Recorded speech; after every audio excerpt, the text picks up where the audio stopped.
Hello దోస్తుల్, welcome to my channel. ఒక్కసారి try చేసి చూద్దాం. అందరు ఎలా ఉన్నారండి? బాగున్నారా? నేను కూడా చాలా బాగున్నానండి. అయితే ఇవాల్టి రెసిపీలోకి వెళ్ళిపోదాము. ఇవాళ అయితే నేను మీకు వాక్కాయ పచ్చడిని ఎలా తయారు చేసుకోవాలో చూపించబోతున్నాను. వాక్కాయలు అంటే చాలామందికి తెలిసి ఉండొచ్చు, తెలియని వాళ్ళ కోసం అయితే చెప్తున్నానండి. కొన్ని ప్రాంతాల్లో వీటిని అయితే కలింకాయలు అని కూడా అంటారు. ఇవి హెల్త్కి అయితే చాలా మంచిదండి. ఇవి రైనీ సీజన్ నుంచి వింటర్ సీజన్ మధ్యలో దొరుకుతాయి అన్నమాట. ఇవి దొరికినప్పుడే తెచ్చుకొని డిఫరెంట్ రెసిపీస్ చేసుకుంటూ తినేసేయాలి. ఎందుకంటే వీటిల్లో ఉన్న ఔషధ గుణాలు అంత మంచివన్నమాట. చాలా బెనిఫిట్స్ ఉంటాయండి వీటిల్లో. అయితే హెల్త్కి చాలా మంచి బెనిఫిట్స్ ఉంటాయన్నమాట. వీటిలో సి విటమిన్ ఎక్కువగా ఉంటుంది. అలాగే ఐరన్ కంటెంట్ అనేది కూడా ఎక్కువగా ఉంటుందండి. ఇవి తెచ్చుకొని పప్పులో వేసుకొని ఇలా పచ్చళ్ళు చేసుకొని రోటి పచ్చళ్ళలాగా చేసుకొని ఎలా అయినా తిన్నా హెమోగ్లోబిన్ అనేది పెరుగుతూ ఉంటుంది. అలాగే లివర్కి కూడా చాలా మంచిదంటండి. ఇవైతే కావాలంటే మీరు గూగుల్లో కూడా సెర్చ్ చేయొచ్చు. అంత మంచి బెనిఫిట్స్ ఉన్న ఈ వాక్కాయల్ని మనమైతే ఇవాళ పచ్చడి ఎలా తయారు చేసుకోవాలో చూపించబోతున్నాను. చూడండి, ఇలా ఉంటాయి వాక్కాయలు. అయితే పచ్చిగా ఉన్నప్పుడు గ్రీన్ కలర్లో ఉంటాయండి. కొంచెం పండిన తర్వాత ఈ కలర్లో ఉంటాయన్నమాట. చెర్రీ పండ్లలాగా కనిపిస్తాయి చూడ్డానికి, కానీ చెర్రీ పండ్లు కాదండి. వీటిని వాక్కాయలు, కలింకాయలు, అలాగే కరోడా ఫ్రూట్ అని అంటారు ఇంగ్లీష్లో. అయితే చూడండి, వీటిని అయితే శుభ్రంగా వాష్ చేసుకొని ఇలా ఒక కాటన్ క్లాత్లో వేసుకొని బాగా తుడుచుకోవాలి. ఎందుకంటే మనము ఊరగాయలాగా పెడుతున్నాం కదా వాక్కాయ పచ్చడి, అందుకోసం అయితే వీటిని శుభ్రంగా వాష్ చేసుకొని ఒక కాటన్ క్లాత్లో ఇవన్నీ కూడా వేసుకొని తడి లేకుండా వీటిని అంతా కూడా బాగా డ్రై అవ్వనివ్వాలి. ఇవి కాస్త డ్రై అయిన తర్వాత చూడండి ఇలా కట్ చేసుకోవాలన్నమాట. వీటన్నిటిని కూడా ఇలా మధ్యలో కట్ చేసుకొని ఈ గింజల పాట అంతా కూడా తీసుకోవాలి. చూడండి, ఇందులో 4 నుంచి 8 గింజల వరకు ఉంటాయి. వీటిని ఇలా కట్ చేసేసుకొని చాక్ తోటి మెల్లిగా మధ్యలో ఉన్న గింజల పార్ట్ అంతా కూడా తీసేసుకొని 2 వక్కలుగా చేసుకొని రెడీగా పెట్టేసుకోవాలి పచ్చడి కోసం. అయితే ఇవి ఊరగాయ పచ్చడి పెట్టుకుంటే మనము 6 మంత్స్ వరకైనా తినేసేయచ్చండి. ఇవి పుల్లగా ఉంటాయి, అలాగే కాస్త వగరుగా కూడా ఉంటాయండి. చూడండి, నేనైతే మధ్యలో ఉన్న గింజల మిశ్రమం అంతా కూడా తీసేసాను. ఎంత గింజల పాటు వచ్చిందో చూడండి. అలాగే చూడండి, వాక్కాయలన్నీ కూడా ఇలా రెడీ చేసి పెట్టేసుకున్నాను. నేనైతే ఇక్కడ ఒక 1/2 kg వరకు వాక్కాయలను తీసుకున్నానండి. ఇప్పుడు 1/2 kgకి సరిపడినన్ని ఇంగ్రీడియంట్స్ అన్నీ కూడా రెడీగా పెట్టేసుకోవాలి. 2 టీ స్పూన్స్ జీలకర్ర, 2 టీ స్పూన్స్ ఆవాలు, 1 టీ స్పూన్ మెంతులు, అలాగే ఉప్పు వచ్చేసి 4 టేబుల్ స్పూన్స్ తీసుకోవాలి. కారం కూడా 4 టేబుల్ స్పూన్స్ అండి. ఎండుమిర్చి ఒక 10 వరకు ఎండుమిర్చి తీసుకోవాలి. అలాగే వెల్లుల్లిపాయలు ఒక 20 వరకు వెల్లుల్లిపాయలు ఒలుచుకొని పొట్టు తీసుకొని రెడీగా పెట్టేసుకోవాలి. అలాగే ఆయిల్ వచ్చేసి 200 గ్రామ్స్ వరకు ఆయిల్ అయితే పడుతుందండి.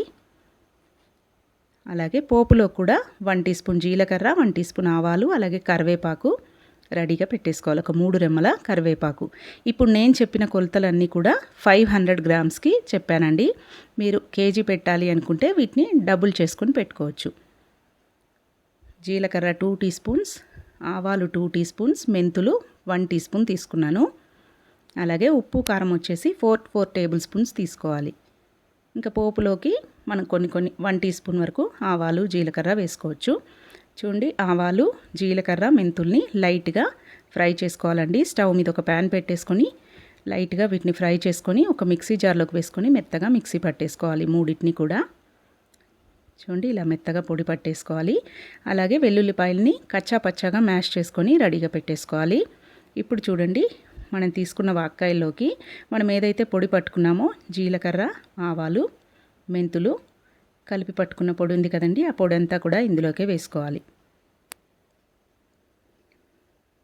అలాగే ఉప్పు కారం కూడా యాడ్ చేసుకోవాలండి.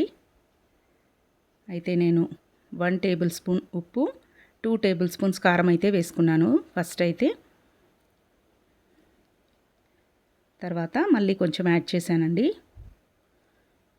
4 టేబుల్ స్పూన్స్ అయితే కరెక్ట్గా సరిపోతుంది ఉప్పు కారం ఈ వాక్కాయలకి.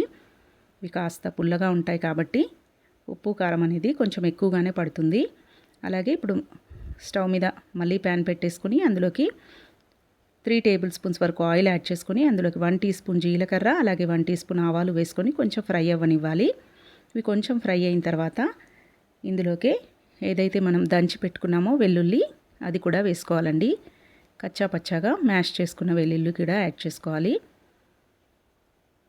అలాగే 3 రెమ్మల కరివేపాకు కూడా యాడ్ చేసుకోవాలి. అలాగే ఒక 10 ఎండుమిర్చి కూడా తుంచుకొని వేసేసుకోవాలి. చిటికెడంతా ఇంగువ కూడా వేసుకోవాలండి. పచ్చళ్ళలోకి ఇంగువ వేస్తే టేస్ట్ అనేది బాగుంటుంది. ఇలా ఇవన్నీ కూడా వేసుకొని ఈ పోపునంతా కూడా ఫ్రై అవ్వనివ్వాలి. పోపు అంతా కూడా కొంచెం ఫ్రై అయిన తర్వాత తీసుకొచ్చి ఈ వాక్కాయల్లోకే వేసుకోవాలి. కొంచెం చల్లారిన తర్వాత వేసుకోవాలండి పోపు అయితే, మరి వేడి మీద వేయకూడదన్నమాట. చూడండి, ఖచ్చితంగా 200 గ్రామ్స్ వరకు ఆయిల్ అయితే పడుతుందండి పచ్చడి కోసం.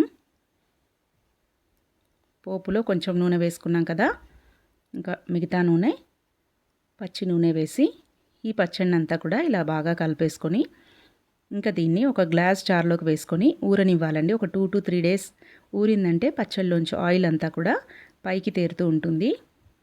అలాగే పచ్చడి కూడా తినడానికి రెడీగా ఉంటుందన్నమాట. చాలా చాలా టేస్టీగా ఉంటుందండి పచ్చడి అయితే. పుల్ల పుల్లగా అసలు ఆ గ్రేవీ అన్నంలో కలుపుకొని ముక్క నంచుకొని తింటే అసలు ఎంత బాగుంటుందో అండి. ఖచ్చితంగా తినాల్సిందే అని అయితే చెప్తాను నేను. చాలా మంచి హెల్త్ బెనిఫిట్స్ ఉన్నాయి ఈ వాక్కాయల్ని. తప్పకుండా తెచ్చుకొని ఇలా ఊరగాయలాగా పచ్చడి పెట్టుకున్నారంటే 6 months వరకు ఎంచక్కా టిఫిన్స్లోకి, అన్నంలోకి, వేడి వేడి అన్నంలోకి నెయ్యి వేసుకొని తిన్నారంటే అద్భుతః అన్నమాట. పిల్లలు కూడా చాలా ఇష్టంగా తింటారండి. తప్పకుండా మీరు కూడా ఇలా తెచ్చుకొని ట్రై చేసి చూడండి. ఖచ్చితంగా మీకు కూడా నచ్చుతుంది. చూడండి, నేనైతే 1 day తర్వాత చూపిస్తున్నాను మీకు. ఇలా ఉందన్నమాట. ఇంకా 2-3 days అయితే బాగా ఊరుతుందండి పచ్చడి. సూపర్గా ఉందండి. మీరు కూడా తప్పకుండా ట్రై చేయండి. ట్రై చేసి మీకు ఎలా వచ్చిందనేది కమెంట్స్లో తెలియజేయండి. మీకు కనుక నచ్చినట్టయితే మా ఛానల్ తప్పకుండా సబ్స్క్రైబ్ చేసుకోండి. Thanks for watching. Please subscribe.